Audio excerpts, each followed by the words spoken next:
you are a completely different person. I loved who I was before. But it's just like, you are so empowered. You are so strong. You are so fierce. You give less of a shit. My mindset going into pregnancy was like that I genuinely thought it would be the worst thing that had ever happened. Really? It has always been my biggest fear. Why? Is it challenging? Absolutely. Is sleep a myth? 1000%. I don't know whose vagina that is. I don't know what it looks like. When I do see it, I'm like, don't recognise her. Never met her before in my life.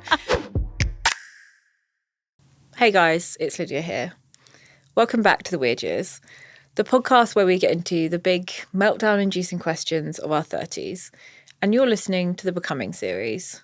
For many women, one of the biggest and most complicated questions that sits under who do we want to become is motherhood. Asking not just do I want it, but who might I become if I do choose to become a mother? We live in this culture that quietly expects mothers to do everything and carry everything, and yet remain a hot, ambitious, successful, carefree babe in the process. And of course, to make it all seem completely effortless. In response, I think we're often flooded with almost warning stories, or these stories of how motherhood is a sacrifice and something to survive, that the versions of ourselves that we worked so hard to build, inevitably they get put on hold, or they have to disappear forever. Well, this episode offers a different perspective. It's not about what motherhood takes away, but what it can add. How it can sharpen focus, it can deepen confidence and reshape ambition rather than erase it. It's actually an episode I very much needed at this point in my life. And I'm joined by Raychel, host of the Milk and Mummies podcast, who speaks candidly about becoming a mother while continuing to build a creative career. And why for her, motherhood didn't dilute her sense of self, it actually expanded it. We talk about this myth of having it all, and also the idea that women should go through this ginormous change and yet remain unchanged and almost be celebrated for being unchanged. And how actually becoming a mother can be one of the most profound identity shifts that we go through. One that deserves recognition, yes, but it does not have to be just surrounded by fear. This conversation isn't about convincing anyone to become a parent. Far from that. It's about reclaiming a narrative around change and around ambition, maybe challenging some of those things you've heard before. It's really about trusting that growth doesn't mean loss. But anyway, that is enough from me. Let's get into it. If life feels like a whirlwind of clarity and confusion, pull up a chair. Welcome to The Weird Years.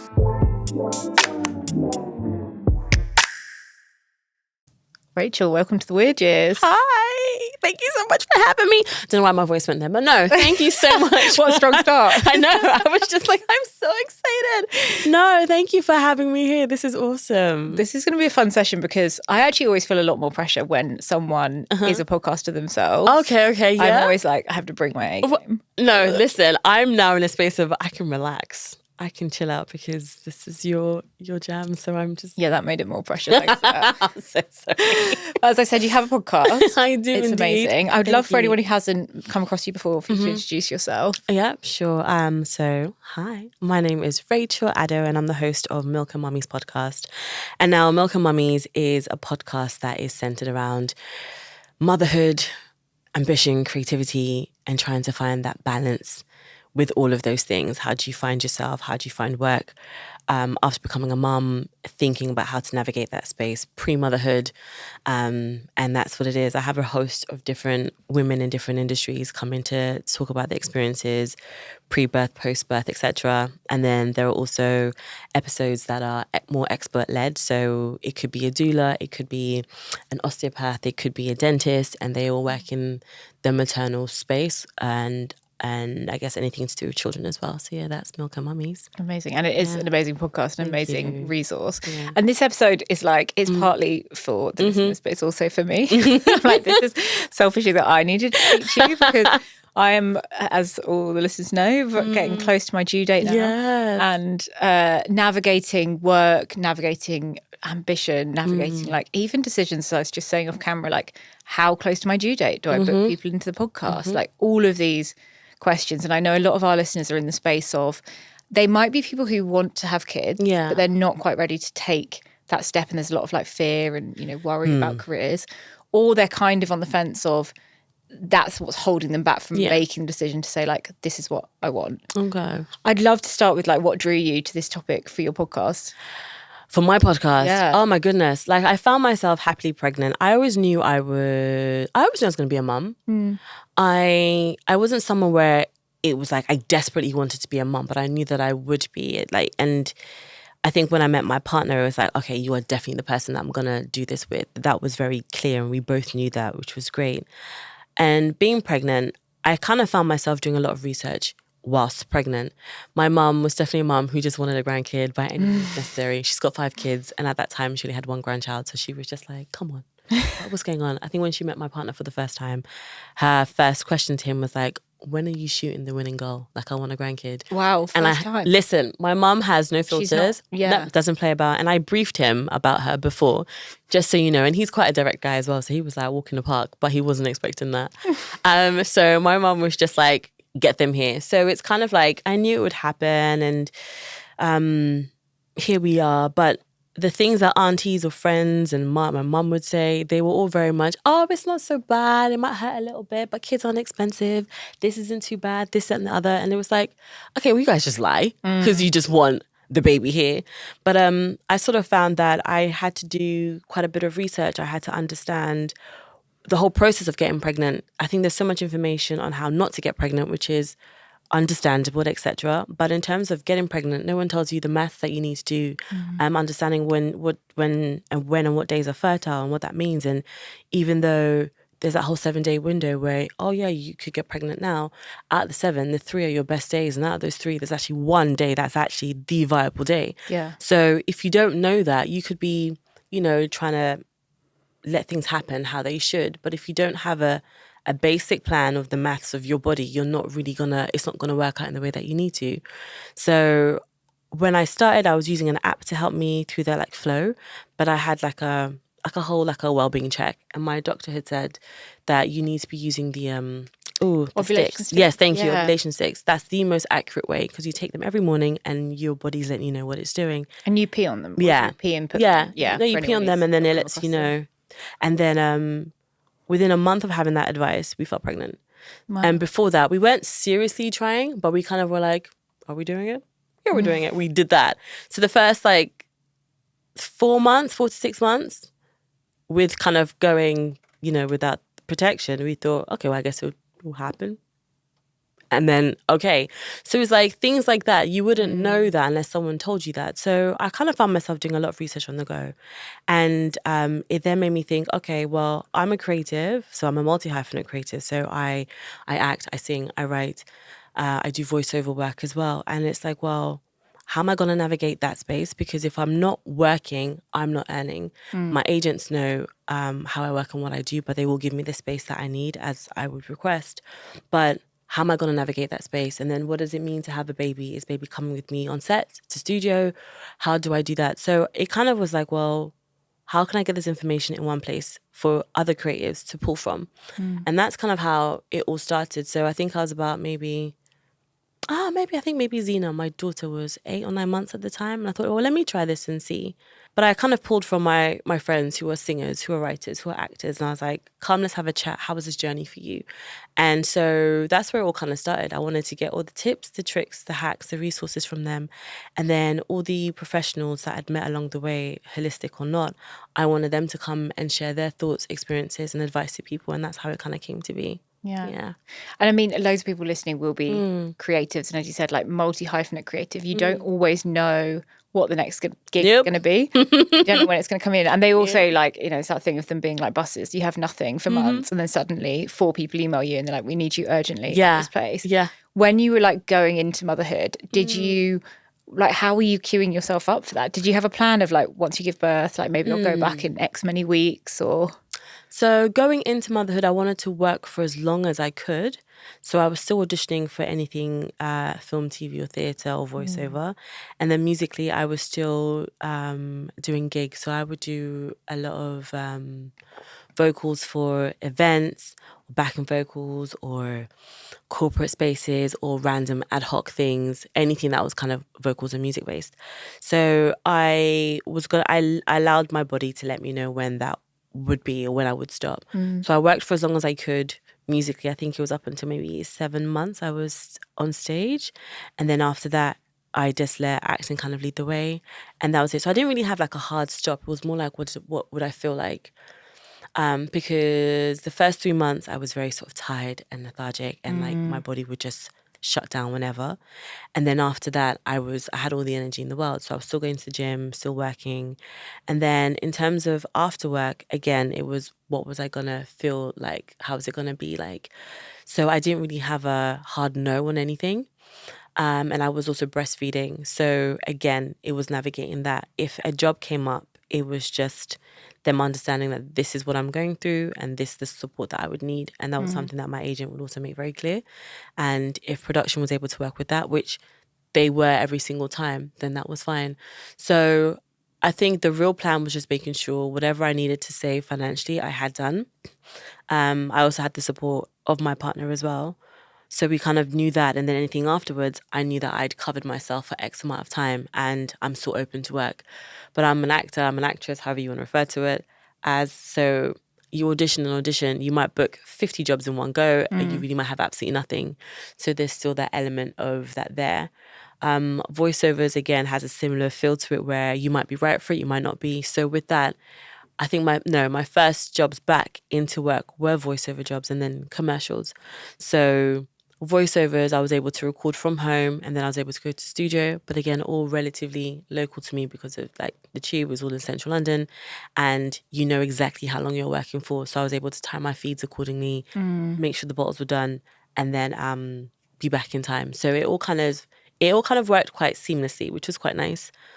But there is that element of uncertainty and unknowing, and I have to be comfortable with that. Yeah. It's also the nature of my work. So I think I did as much prep as I could, make sure I was comfortable, saved wherever I could, and then let the chips fall as they may.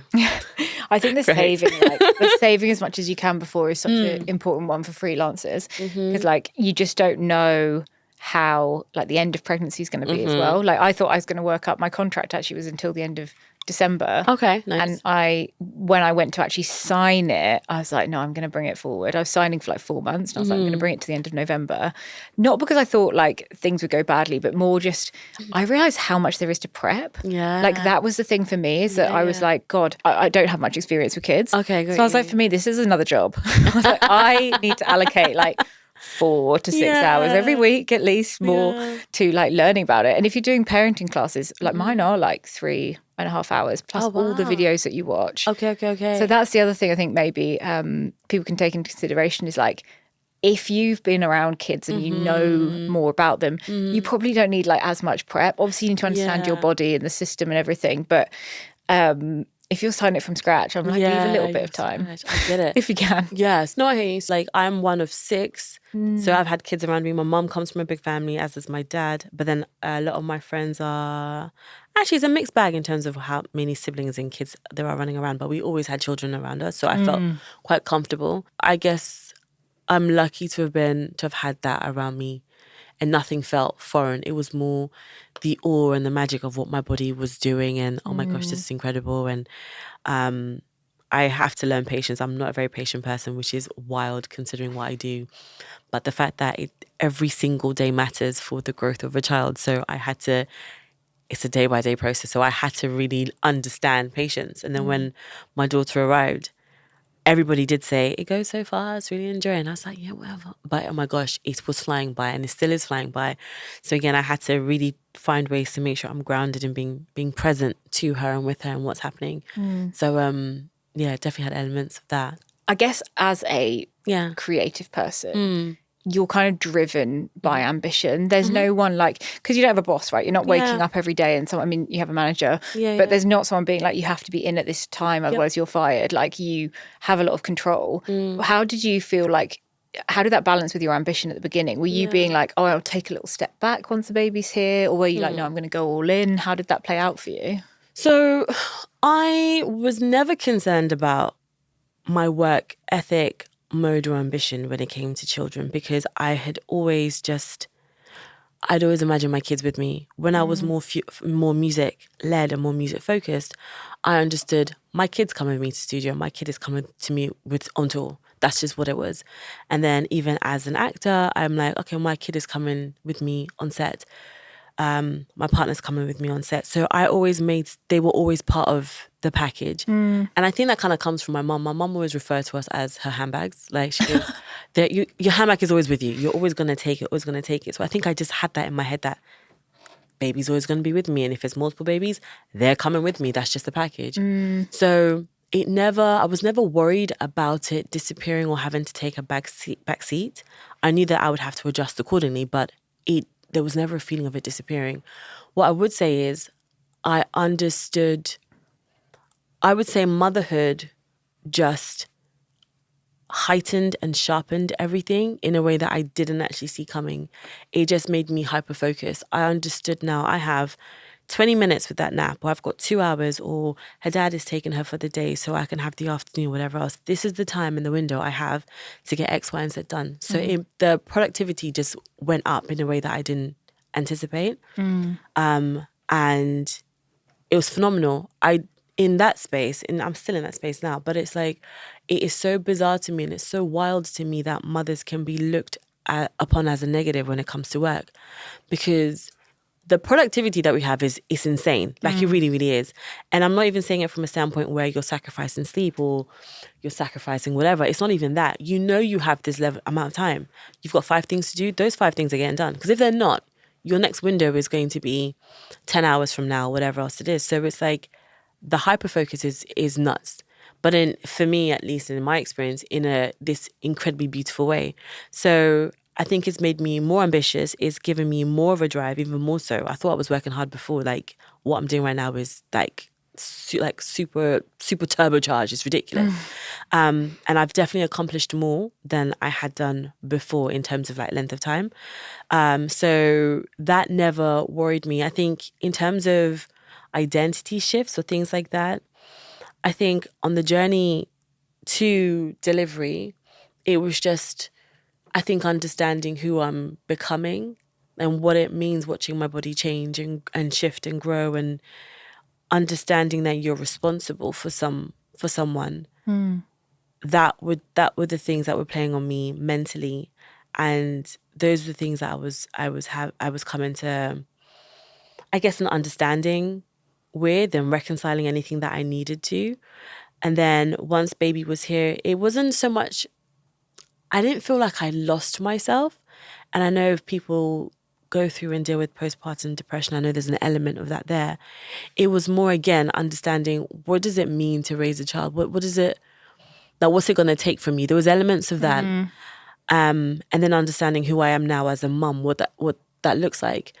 I think anything identity-wise, if anything, I think I started to think about myself a lot less, which wasn't problematic, but I could see where you can get out of balance with that really quickly. You can get like self-sacrificial a lot, right? Yeah. Kind of like because the burnout of it all. Yeah, they come first, they need this, and they can't communicate with you other than crying or maybe the cooing or the smiling. So being hyper-focused on that.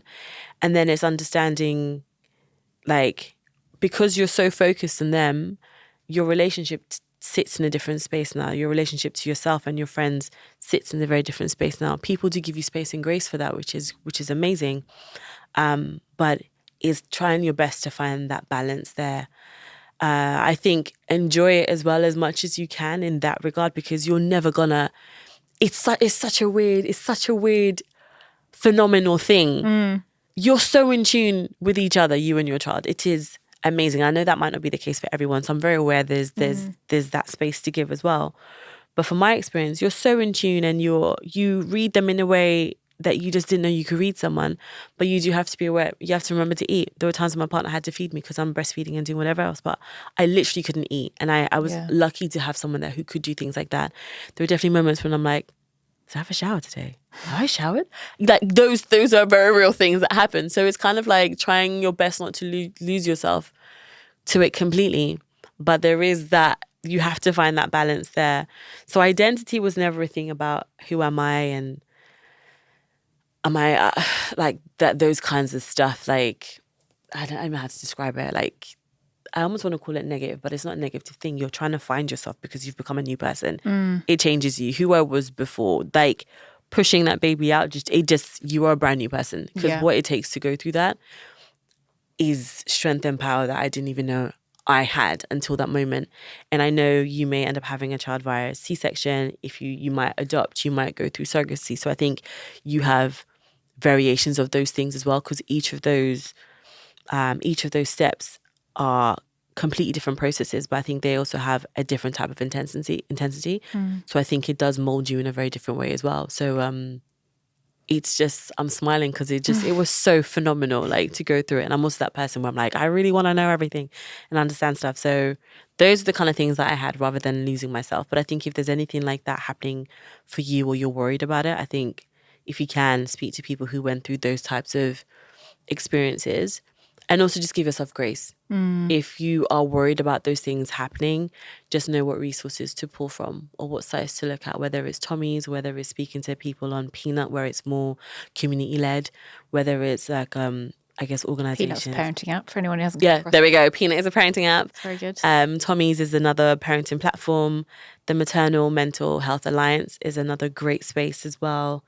For Mamas is another great space as well, and they really focus on the mother, because in this space everything is very much baby focused, as it should be, and we get it, but the mum is also hugely important. They are directly linked. If mum isn't well, it will impact baby. So if you are worried or want to kind of get your research hat on, those are great spaces to kind of pull from immediately. I really love that language you used in the beginning of like becoming, because I think that's like one of the biggest bugbears I have with society. Okay, go on. Is that I think that we often celebrate women by how unchanged they are by motherhood. Got you. Okay. I think we say like, oh, she's still as fun as she was before. She looks the same. Like, she's still smashing her career, blah, blah, blah. There's this kind of language of still and like trying to hold on to that like life before. And I think that as a society, we celebrate so many endurance things. Like, people go and run a marathon and we're like, that's incredible. They climb a mountain. They go to therapy for emotional growth. Like, there's all these things where we're celebrating like growth and endurance. And having a child, like pregnancy itself and then having a child, is like the ultimate endurance and growth test. And yet for some reason, when women do change, it's almost like, oh, it ruined her, or it changed her in this way. And I just think like that language of becoming, it's like, if you're thinking of having a child, you are going to change as a person. 100%. And what a brilliant thing, because if you're bringing life into the world and then your focus changes and you're caring for something like you've never cared for something before, like, wouldn't you want to change from that? Exactly. Wouldn't you want to grow from that? And as a society, I think that kind of we need to put much more celebration of like, even the fact, have you heard of matrescence? Matrescence. Yeah. So interesting that your whole brain rewires during pregnancy. So you are physically a different person. You are a completely different person. Yeah. Who I was before, I mean, it took who I was before to get to labour, etc. But I loved who I was before. Who I am now is just, I'll say I'm on steroids. I'm not. I'm not on steroids. That's just weird. But it's just like, you are so empowered. You are so strong. You are so fierce. You give less of a shit, because like, you have been through the biggest thing, one of the biggest things you can go through. The biggest thing, I think, at least for me. Like, you are phenomenal. Like, period. Whether the baby has been by C-section or not, whatever else, this is incredible. Your compassion changes, your empathy changes in a way that you wouldn't. I had a guest on who was like, again, stressing this idea that you've changed, but also she's like, I'm different. She couldn't get back into her wedding dress from before. Like, I think her partner couldn't zip it up. Oh my God, my wedding dress. I saw it the other day. I was like, that's my leg. I was like, really? I can't believe I got in that the first time round. Like, that's mad. She was like, you're forever changed in the most incredible way. Is it challenging? Absolutely. Is sleep a myth? 1000%. This little person is coming to live in your brain. Like, there is nothing that I don't do that I don't factor around my child. I also know that's also how I'm parenting. It might be very different to someone else if they have a complete different parenting style. But they are literally, they are here. Right now, my daughter speaks to me here. That's where we have our conversations and she doesn't care. So I get that. But it's like, it's oh my gosh, the fact that you're able to have opened up in a way and continue to pour into someone in that way. I don't understand why it's not celebrated. I really don't get it. And even this idea, there was definitely this thing I remember where it's like, oh, well, if you become a mum or you can't do this and your life has changed and you can't go out, you're not going to be as successful as you would have been if you weren't a parent. And to me, I was just like, but this is so wild. Do you not have mums? You saw what your mums did.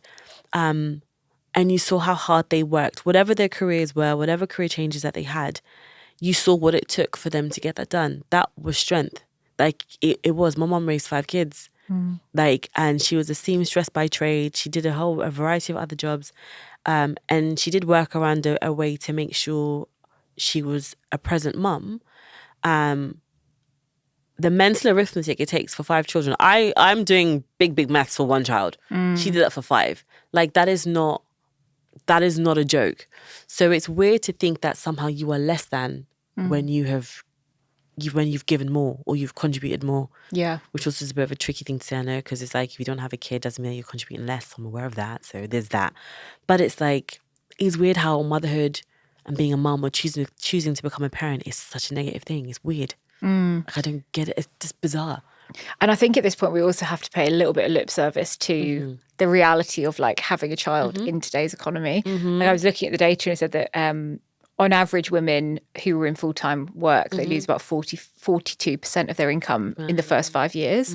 And there's also this massive phenomenon of women, it's actually quite in the news at the moment, women not going back to the workforce in the same way. So often women go back with reduced hours. Only 44% of women who work full-time are back in full-time work after 3 years. And it drops to 31% after 5 years.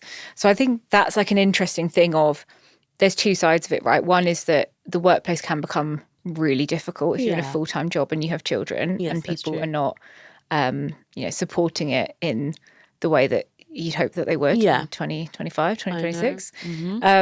But also that perhaps there's an ambition shift in the sense of you might not want to go back full-time. Yeah, that's true. When you're talking to your guests on the podcast, what's like, do they talk about that their ambition shift in that way? Do they get more kind of like, I guess, family-focused ambitions versus maybe more career-focused? Yes, they do. I think because you've had such a change, your priorities shift for sure. Pre-baby, everything was booking the job, because, that one job can change your life and can put you on a trajectory that you just have only dreamed of. Once you have a kid, you have something way more important than that. And they start to care about their jobs less, in the sense of, it's not the be all and end all, if that makes sense. Like, there's somebody way more important than that. So it kind of took the pressure that they put off themselves. They still went on to book amazing jobs, and they are booking, but they don't need it in a certain way. And that's quite freeing, because when you're in the room, if you were ever given off that vibe of like, book me, that kind of disappears, which is quite nice. So there's an element of that. Anyone who's been more in a corporate space, I think if ever they had things like imposter syndrome, or like, oh my gosh, am I doing my job right, or worries about ambition, what they did, which I thought was actually really smart, was they spoke to any senior members of staff who were women and they had families, and they spoke to them to understand how they navigated that space and what they needed in place to make sure that they were fully supported. So people pulled on the resources that they had to hand.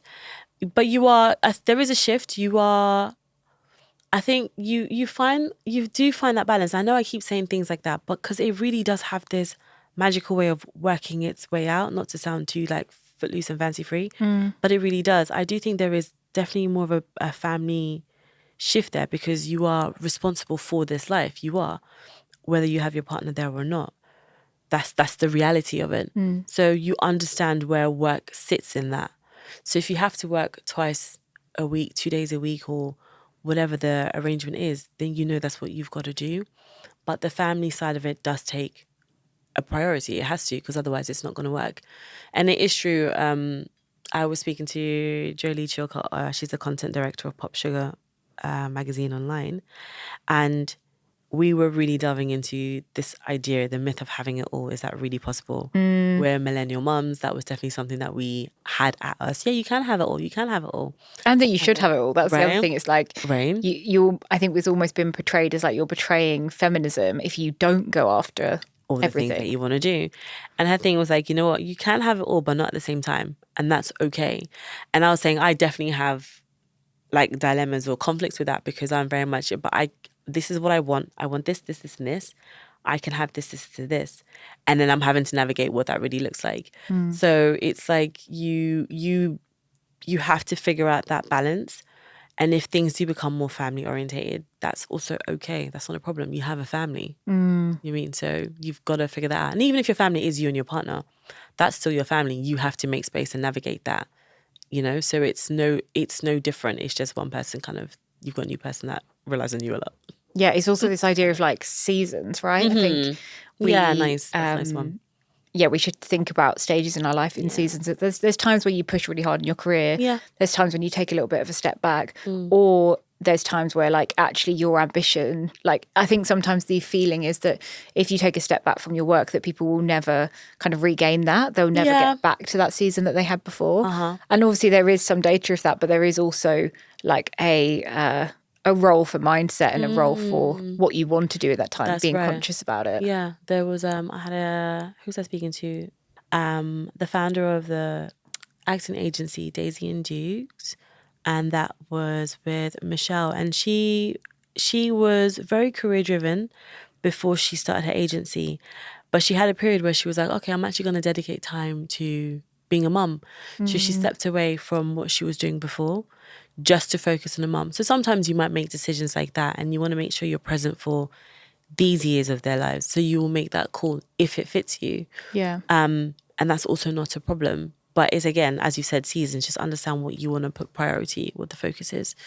But yeah, I hope that's answered the question. Yeah, and I think a lot of creative or freelancers listening will be thinking, like, I think a lot of the fear comes from finances. Yeah. And one of the things we kind of mentioned when we were chatting before that's interesting is that actually if you're going into being a parent with another partner, if they're also creative, sometimes you can be like, oh, well, how would two artists like afford a kid? But there's this interesting like paradox that I think people should just take a moment to think about because it's quite positive in that if both of you are creatives, you actually often have like more time. Yep. Like, at the parenting classes that we're going to, a lot of the men are going like, yeah, it sucks for us. We get 2 weeks. Yeah, and that's like right. what the guilt that they feel of not being able to support their partner. But if you have a partner who's also creative, there is this kind of balance of, they might go away for a week or they've got shooting for 3 days in a row or whatever that looks like. But actually don't underestimate the value of time. Yes. Because time when it comes to childcare, you feel the value of, right? 1,000,000 gajillion %. Absolutely. Like I do feel for men in the paternity leave space, it's just 2 weeks. And then if you're able to, you hopefully would have accumulated some of your holiday and applied it to that. So it gives you a bit more time. But then after that, you don't really get that same level of concentration, which is a shame. And I don't even know what that looks like in terms of the workplace shifting to kind of give you more space, especially if you're a dad who wants to be there and be hands-on in that manner. But yeah, having a partner who's creative, it frees up time. He's booked and he's busy, which is brilliant. That's wonderful. But whenever he has downtime, he is there for the day. He's there for the couple of days. Or if he's on a job that we can go with him on, we get to go. So we have things like that where like Zena's seen her dad on stage, so we're backstage or we're in the green room. So she's able to still be around and still be involved. So she's able to see what that world looks like as well. And how old is she now? She's 3 now. I love that you're bringing her to stuff. It's like, that's my dream. Like my husband's a DJ and I'm like, I can't wait to the point where like, our kid will be on shoulders like, watching. Like that'd be so cool. It's super cute from a very sort of cute and like, oh my God, my heart standpoint. Like it's adorable. Like she's got her ear defenders on and daddy's on stage. She wants to go on, which we like. I know she's going to run on stage one time and like it's very cute and endearing and everybody would love it. But I know from like an insurance standpoint, it's like there was a baby on stage. So there's elements of that. But like it's been phenomenal. She's been able to travel. I think her first trip, she was like 3 months. We went to Barbados. And she's traveled pretty much every year of her life so far. And also travel, 2 years and under is great because you pay minimal fees. But now I have to pay for an adult seat, or it feels like an adult seat for a child who's not going to sit in it. So Yeah. if you can travel before an under 2, do it, because it's just cost efficient, which is wild. But we're able to have as much family time as we can because our jobs allow us to have it in a certain way, which is a gorgeous added benefit compared to someone who's in a corporate space where it's just a very different setup. But yeah, so for the dads who do want to be more present and more hands-on, I hope the workplace shifts in a way where it kind of allows that for you. I know some companies can be very good at focusing on the family element, like having a good work-life balance, but I don't know how much of the majority they are. Yeah. Yeah. It feels like for people who are thinking about starting a family, there's a lot of sort of sitting down and listening to yourself and what you actually want. Yeah. So I remember years ago I read this book called Lean In by Sheryl Sandberg. Oh my gosh, I've got it and I haven't read it yet. You not read it? Yes. It's really good. She was a COO of Facebook, now Meta, and a lot of the narrative is that women should take a step back as they go towards having children. And so it's you don't take on that big promotion because partly there's a massive sense of guilt of I take it on and then I go and get pregnant, which is ridiculous. Anyone who's feeling that, honestly, most of the time, the company who employs you, they do not give a fuck about you on the bottom line. Listen to me, you are very replaceable. Everyone's replaceable. Yeah. So don't worry about that. At all. And also, you'd never be given the opportunity if they didn't think, you could deal with it. Yeah. And but a lot of women go I'm not going to take that because it's going to be more responsibility, blah, blah, blah. And Sheryl Sandberg's whole approach was lean in. That if you can be as close to the top of your game, whether that's freelancing or in a corporate role, when you choose to start a family, you actually have so much more control. If you have clients who love you and you say, actually, guys, I have a firm stop at 4 p.m. I'll be on early, I'll work in the evenings, whatever, but you won't catch me between 4 and 7, whatever.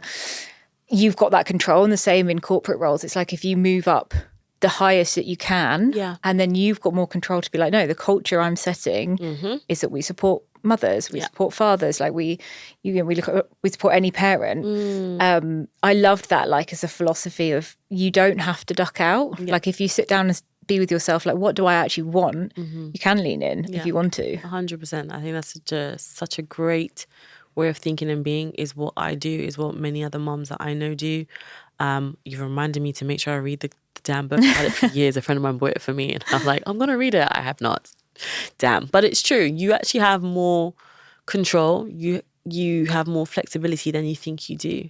And I think the second that lands for you and you realize I can build what I want, I can create what I want, I think that changes the game for you, because you get to lose this idea of the guilt and this idea of I'm not good at my job or I can't do this, whatever else. You set what your boundaries are. You've told people what your boundaries are and they will work around it. And those who don't want to or those who can't won't be in that space, and that's fine. You haven't actually lost anything. You've actually created more space for like-minded people to come and sit in that space. That's true. Yeah, so there's that. I know it's a shame that there is that idea of the guilt where, I can't take it because if I do, then managing childcare or this and the other. So you stop yourself from even going for that goal. That's a shame that is a real mindset or a real worry for people. I'm this life is too short. Take every shot that makes sense to you. Go for it. If it doesn't work out, that's cool. At least you know it doesn't work out. On to the next. Yeah. We have to.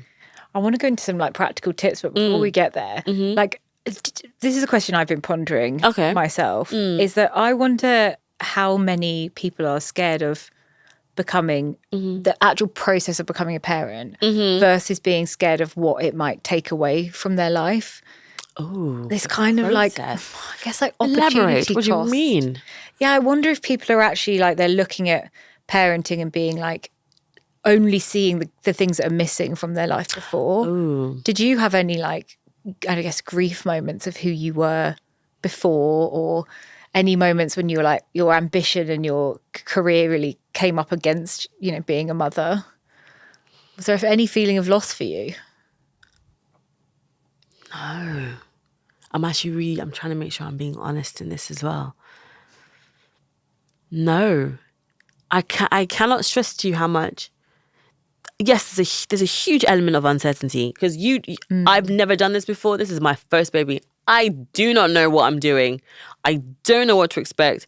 I cry at everything now. My empathy is on like a million. Can we just tone it down a bit? There are so many just like unknowns. I didn't know how I was going to feel like leaving my baby for the first time.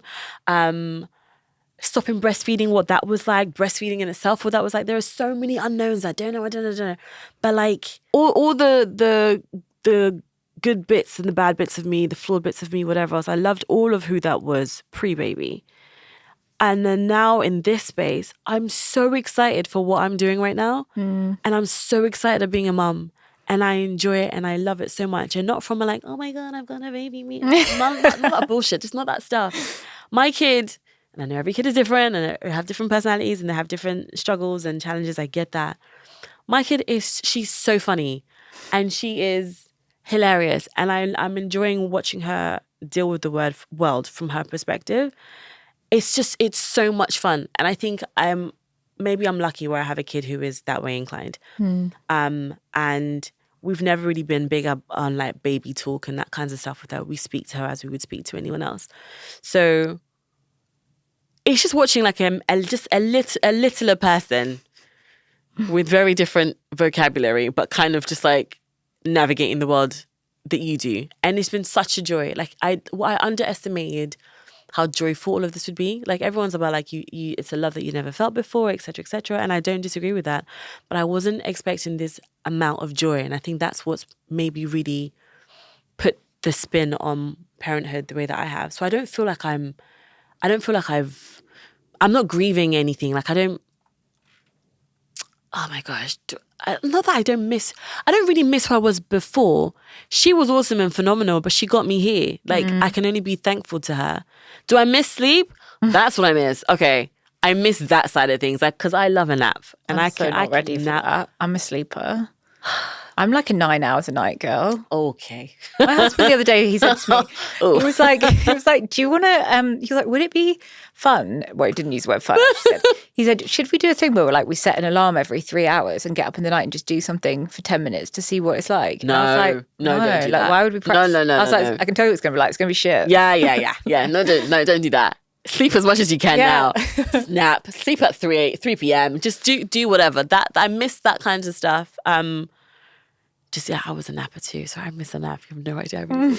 So when my kids started napping, it was great. But anyway, so I think I miss things like that. But I don't feel like there's this loss of self or anything like that. I loved what my body was like before. I loved what my body was like during pregnancy.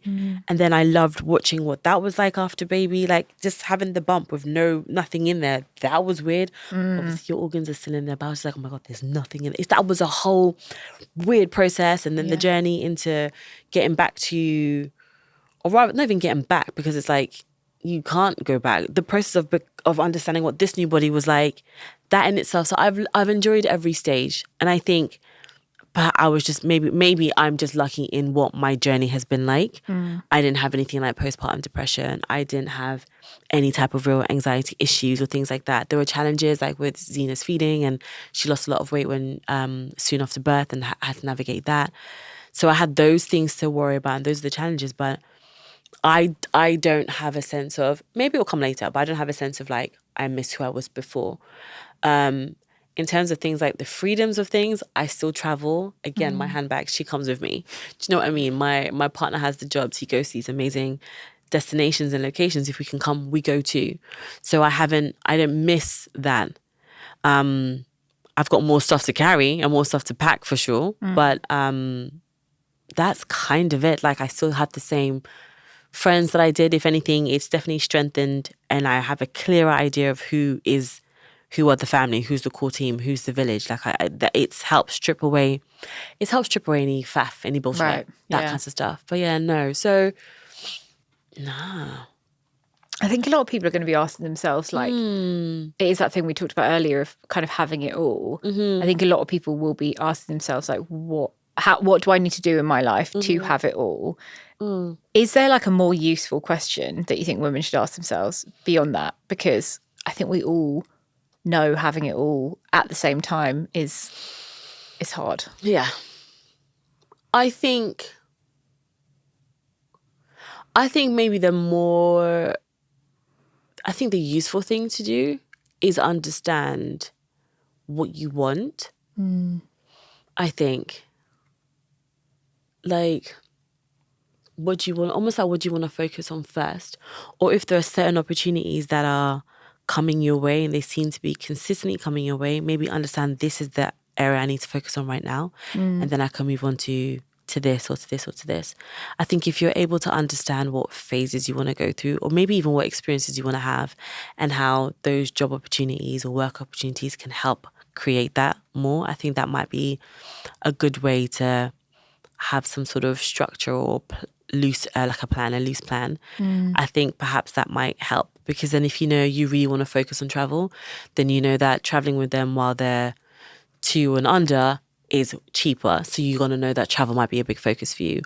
Or if you want to do certain things that might require a move because of the job, right now they might be entering nursery or preschool, and those periods are amazing for social development and skills. So maybe taking the job move might be a good time to do that now, because then they get to experience different cultures, different languages. So I think it's understanding what you want to do and how you can make things sit more in your favor and hopefully make things easier for you. I think that might be a good way to go about it. Having like a loose plan. Yeah, I think that makes a lot of sense. I mean, they say it about birth as well, don't they? It's like have an idea of what you'd like this to be, but then be ready for things to change. Yeah, exactly. It also feels like this is such an annoying thing for anyone to say, but I do feel like a lot of this stuff comes back to like the mindset you want to go into something with. Agreed. And also, like, if you're listening to this and being like, yeah, my mindset's awful. My mindset going into pregnancy was like that I genuinely thought it would be the worst thing that ever happened. Really? It has always been my biggest fear. Why?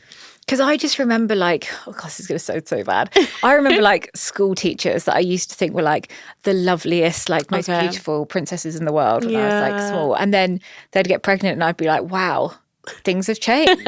This was before, this is when I was a young girl who didn't think about this stuff. I was like, wow, they look really different. Or I remember having a colleague when I was like 20 and she said that she'd had a cough and she coughed so much that she broke one of her ribs when she was pregnant. Oh, wow. Because your ribs like get soft and your bones do. They can break. Obviously, like all the things that can happen in childbirth. And like, for me, I always was like, I would love to have a like cesarean. That would be like the bare minimum. Ideally, a surrogate would be fabulous.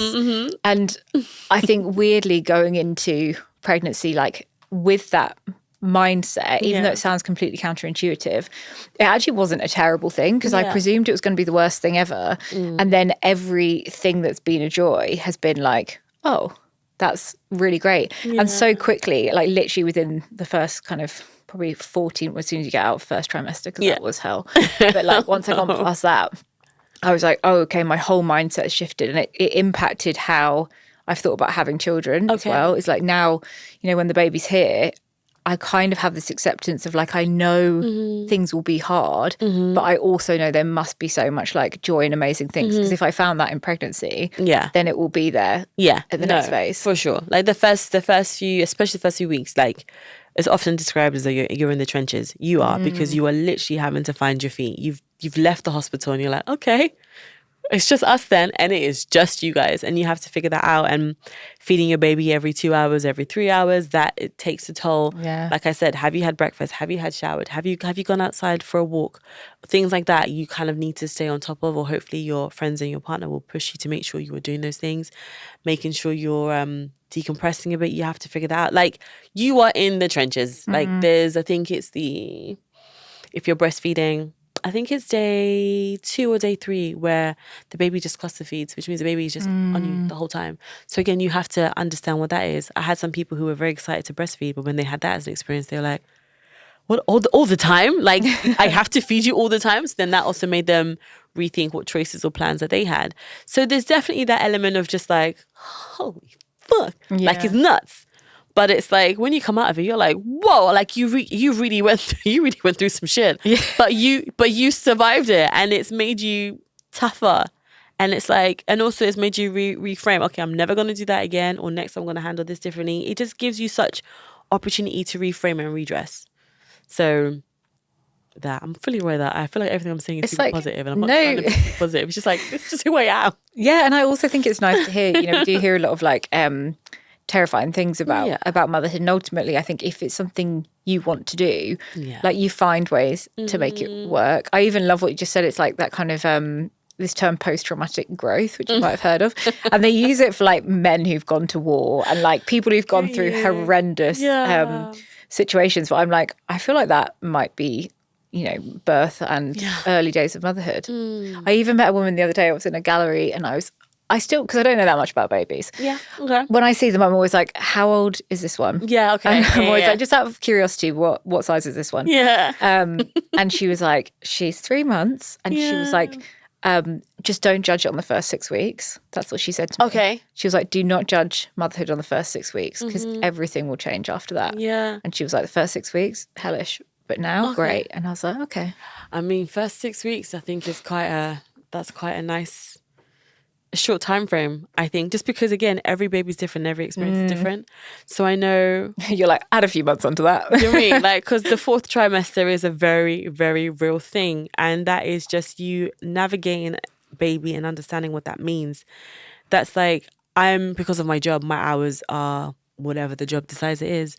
I thought I was a night owl. Then I had a kid, and I went, oh, I'm not. I know I'm an early bird. That's really where I sit naturally. Right. But I can keep really late hours if I need to. Like I finish gigs at 2, 3 a.m., blah, blah, blah, whatever. But then it's like, I have to wake up every 2 hours to feed you. Okay. And that takes its toll. And like you're feeding the baby, you're falling asleep. Your neck is stuck in an awkward position. Your partner's having to prop you up. Like there's all kinds of stuff. So it's like, you really, it's a whole new language. You're learning a whole new skill. And learning those things are painful. I'm having to learn a new editing software. And right now, I want to kick and destroy the whole world. My God. And I hate it. So there's that element of understanding, okay, motherhood, new baby. What does this mean? Like, it's a puzzle that you have to put together. And it's tough. But my gosh, you're going to be and feel so proud of yourself at the end of it, getting through it. You and your partner getting through it. Like, I just can't stress how much it just expands you in the best way, like it does. And if you don't want to have kids, don't have kids. Be the fabulous auntie who comes and offers support to the people who don't have kids, and be amazing in that space as well. I know I'm here to talk about motherhood specifically, but I'm also very aware that if you don't want to have kids, you don't want to have kids too. That's absolutely fine as well. But it's like I'm just like it's incredible. It's incredible. I just think it's great to hear like more positive stories, because if it is something that you want, then amazing. Yeah. And if it's not something you want, then amazing. Also amazing. That's really it. And I think that's like the goal that most people listening are like, I just want to know whether I want it or not. A lot of people are in that question, and which I think is hard because like there's that pressure, biological clock is ticking, etc. If you're not sure about having a kid, take your time and make that decision when you want to. I think if you've met your partner that I could do this with you, I think that's a big part of the battle already done. So if you guys are be like, yeah, should we like go for it. I think if you are really unsure, take your time, because it is a life change, and it's a lifestyle change as well. Yeah. So if you're somebody who wants to do things at a drop of a hat and travel at a drop of a hat and all that kinds of stuff, understand that changes. So whatever things that you do, and I don't want to call them selfish, just because like right now you just have to take care of yourself. So you're going to do self things. If you want to spend more time doing that, do it. If you don't want to give that up, then don't. Like I said, be the fabulous auntie, be the fabulous godmother. Do that. That's also incredible. But it is such an honor, it's such a blessing to be a steward to someone, to help them, guide them through their life and be the best person that they can be. It's incredible. Like there's no other way in which I can describe it. Even them shit nights. Like I said, my kid hasn't really given me really horrible nights. I've got friends who can be like, the tantrum was like an hour long or whatever. And I'm like, my daughter's biggest tantrum is, and she'll walk off, which is also very funny and very cute. I know that I have elements. I think when she really entered that space and she was having a big emotion, she would just hold her head and she'd stare at you. So intense and a bit weird, but that was as big as it got. So I know that every journey and experience is very, very different. But if it's something that you want to do, that take a beat, think about it, and like make sure you're as prepared as you can be, because you really can't prepare for this at all. But yeah, just know that it's going to be, it's incredible. It is. The good and the bad days, they really are. Yeah. Yeah. I was going to ask this because it's one of our final questions we always do, which is that if there's one misconception or societal expectation tied to becoming a mother that you'd like to change, what would that be? Oh my God. And it's so annoying because I ask a similar question on my podcast and now I can't answer that. I've got no idea. One misconception that I'd like to change. This idea that mums can't do it, or we're less than because we're mums. This idea that they're unreliable, this idea that they are not focused or they're distracted. Like, I can't stress to you how I would hire mums. If I had an organization where I needed to hire people, mums would be on the top of my list. I just cannot stress to you the way in which they work, how productive they are, how focused they are, how solution focused they are, because all we do as mothers is problem solve. It really is. And if you're dealing with a person who can't communicate with you, you have to figure that out. You have to. There's no one else to do it. It's got to be you. So taking all of that and adding that to your current skill set and taking it to your place of work, whether it's your own or whatever else, you're fucking kidding me. I'm a fucking superhero. Like, no bullshit. Genuinely. Have I showered or not? No, I'm joking. I'm a stinky fucking Listen, superhero. have I eaten? That's a whole different thing. No, but seriously, like, the work ethic is unparalleled. Like, and I would dare anyone to say something different to me. Like, you must be fucking kidding. That's the one thing I'd love to change, because they become so much more than what they were before. And the fact that you try and make them feel like they're less than is diabolical. Like, that's wild to me. I love that. Yeah. God, preach. Okay, this is our last part. It's yes or mess. These are rapid fire questions. Okay. If you're into it, it's a yes. If you're like, no, that is absolutely not what it's about, mess. Mess. Okay, cool. Go on. We can expand on them if we want to. Okay. I'm not very strict. Okay. Number one is the term working mum. Oh, I don't know how I feel about it, because I am a working mum. So technically I'm a working mum, but I'm a bit like, yes, mess? I'm giving you both. Is your husband a working dad? That's my question. Nicely done. Do you know what I mean? Yeah, I do. So I don't even know what he's referred to, actually. I don't know how to answer both those questions. Yeah. Is he referred to as a working dad? No, he's not referred to as a working dad. I'm definitely referred to as a working mum. And I definitely have assumed that, yeah, I work. I'm a mum. I'm a working mum. That's where I kind of go with it. I can't give you short answers to those. Next. Yeah. Next. But great food for thought. Waiting to feel ready to become a mother. Mess. Grieving who you were before you had a child. Mess. Using your legal full year of maternity leave. I know you don't get that because you're Yeah, I didn't get that. So I think, yes, do that. But if you're a freelancer, creative, self-employed, make up your own rules. Yeah, true. And the last one is creating boundaries at work to protect your home life. Yes, 100%. Because you got to be sane. And there's no point thinking about a deadline at 5 a.m. when you should be sleeping. Like, no. Yes, do you have any really punchy ones out of interest in your career where you're like, this is my firm rule? Or are you just sort of see what comes in, see how it feels at the time? See how it feels at the time. Just because every role is different. Every production team is different. And so what they can offer you is different. Yeah, that's it. Oddly, like, I'm probably more pro-nudity now, which is hilarious. Pro-nudity? Yeah, because I'm like, are you kidding me? This body is carrying kids. Okay, I love that. And like, I'm in the shape that I want to be in. Yeah. Everybody look! So there's that. I'll be curious to see what I'm like on the camera going, oh, maybe I should cover that. But right now I'm like, look at this. So that's right, man. So true. So that's really funny, actually. And my boobs different, they are. My boobs were like... But epic. you do learn to love them. That's the thing, is that I've actually just done, this is the most self-indulgent thing. And I'm like, I'm not guilty in any way. I love it. I went to this thing where they do a full body scan, like with a camera. Ooh. And they basically are making a bronze cast of my pregnant naked body. Amazing. Yeah.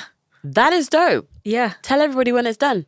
I'm going to post it everywhere. Please do. That's incredible. Yeah. And I was like, do you know what? I just think, and it did, like, there was a process where I'm like, oh, my butt doesn't look that good. Because you lose a lot of muscle when you're pregnant. Yeah. Oh my gosh. Yeah. You do. Like, Yeah. bum. That I didn't know about. And I'm very like, I love my bum to the nth degree and I want all the bums. Yeah. But it was like, I was like, oh my gosh, my bum is good. Yeah. That's me. Yeah, it suddenly disappears.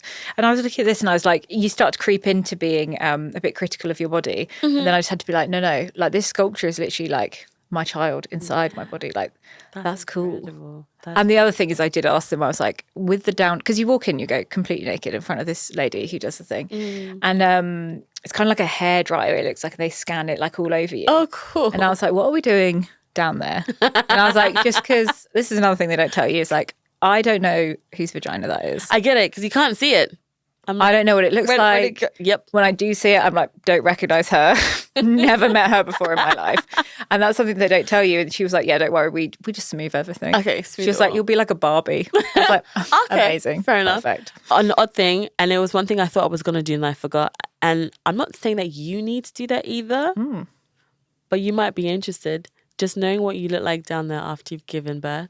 Well, like right after. Yeah. I wanted to see. I didn't see. I forgot. You wanted to see. I did because I was like, what just happened down there? Like, I want to know. But I'm also that person, though. I'm definitely that kid who's like, ooh, what?